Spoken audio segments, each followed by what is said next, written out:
तेजू को आमरस जरूर पसंद आएगा। उसने इतना अच्छा आमरस खाया ही नहीं होगा। हाँ, मुझे ऐसा लगता है तेजू के साथ अगर ओवी भी आ जाएगी तो कितना अच्छा होगा ना, वो भी आमरस खा लेगी। अरे आई, तुझे आमरस के चक्कर में एक बात बताने भूल गई। क्या? तुझे पता है ओवी की शादी की डेट निकल आई है। सर? हाँ। कब की निकली है तारीख? 3 महीने बाद की डेट।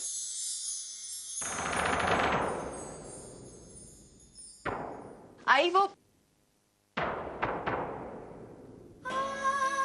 आई तू क्यों उदास है मुझे पता है। 3 महीने बाद हमारा ओवी तेजू से कोई रिश्ता नहीं रहेगा और फिर मैं उसकी शादी में भी नहीं जा पाऊंगी। लेकिन आई अब जब मुहूर्त ही निकला तो हम क्या कर सकते हैं। और वैसे भी आई शादी के लिए बहुत सारा वक्त चाहिए, शॉपिंग करने के लिए, कार्ड्स बांटने के लिए, इतनी सारी चीजें होंगी। और फिर आई उसके लिए मेहंदी वाली लड़की देखनी पड़ेगी, शॉपिंग करनी पड़ेगी, गहने लेने पड़ेंगे। बाप रे कितनी सारी चीजें। आइए हम एक काम करेंगे, हम लोग शॉपिंग के लिए दादर जाएंगे क्योंकि दादर में बहुत सारी अच्छी अच्छी साड़ियां मिलती। लेकिन दादर आई ओवी को दादर में थोड़ी ना साड़ियां पसंद आएगी, उसे तो बहुत बड़ी बड़ी शॉप में साड़ियां पसंद आएगी। फिर हम क्या करेंगे?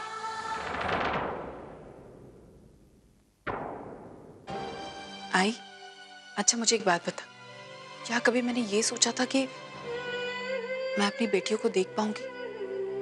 नहीं ना।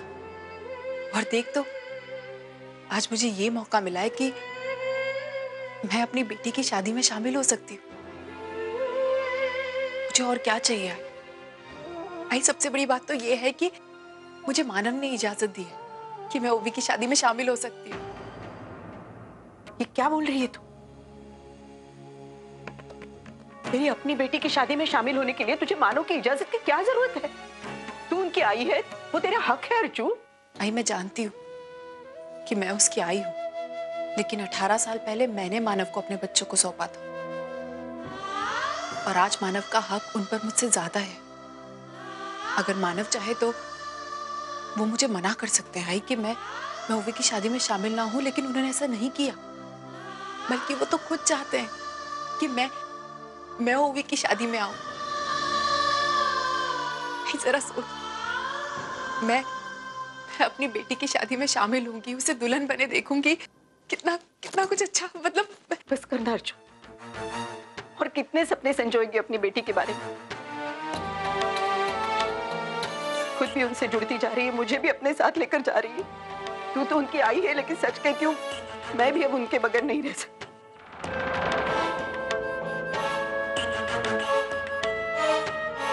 लेकिन अर्जु ये ठीक नहीं है।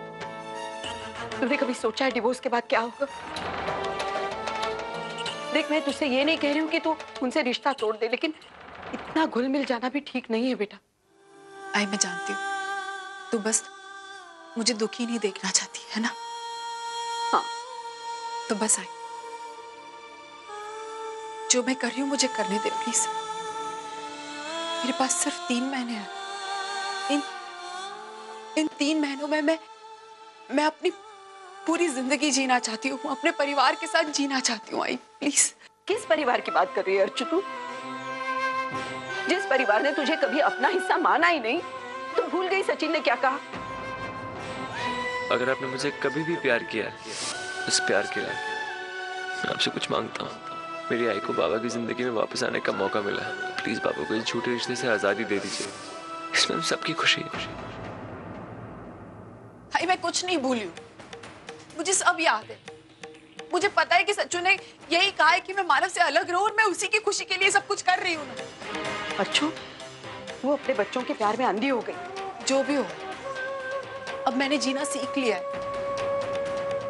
भाई सिर्फ ये 3 महीने बाकी, इन 3 महीनों में मैं अपने बच्चों के साथ जीना चाहती हूँ, उनके साथ रहना चाहती हूँ।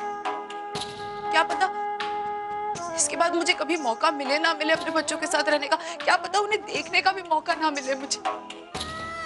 बस थोड़ा ही वक्त बाकी है, फिर तेजू वो भी हमेशा के लिए कनाडा चले जाएंगे, अपनी यादें मेरे पास छोड़ के। तेजू की बड़बड़ कहाँ से सुनूंगी?